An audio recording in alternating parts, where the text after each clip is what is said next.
فیصل آباد digital media alliance Pakistan کی تقریب حلف وفاداری سے خطاب کرتے ہوئے وزیر مملکت برائے اطلاعات و نشریات میاں فاروق حبیب نے کہا ہے کہ ڈیجیٹل میڈیا کی اہمیت اور افادیت تسلیم کرتے ہوئے پی ٹی آئی حکومت اس کی ترقی کے لیے مثبت اور اہم اقدامات میں مصروف ہے۔ انہوں نے کہا کہ ڈیجیٹل میڈیا سے منسلک صحافیوں کو حکومت کی جانب سے ہر ممکن سہولیات فراہم کی جائیں گی۔ انہوں نے بتایا کہ ڈیجیٹل میڈیا کو سرکاری اشتہارات دینے کے لیے بھی مؤثر حکمت عملی کے تحت اقدامات جاری ہیں۔ اس کے لیے وزارت اطلاعات و نشریات کے ذیلی اداروں میں رجسٹریشن کا عمل بھی جاری ہے۔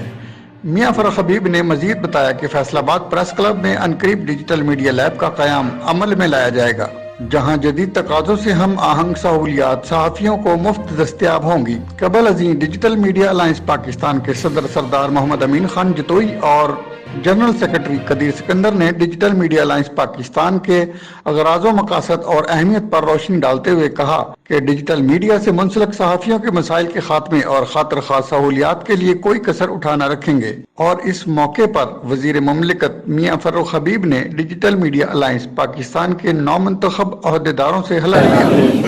میں کے بطور ڈیجیٹل میڈیا الائنس پاکستان کے آئین و قانون کی مکمل پاسداری کرتے ہوئے اپنے فرائض منصبی احسن طریقے سے ادا کروں گا۔ ڈی ایم اے کی فلاح و بہبود اور ترقی کے لیے ہمہ کوشاں رہوں گا۔ اللہ پاک ہم سب کا حامی و ناصر۔ پاکستان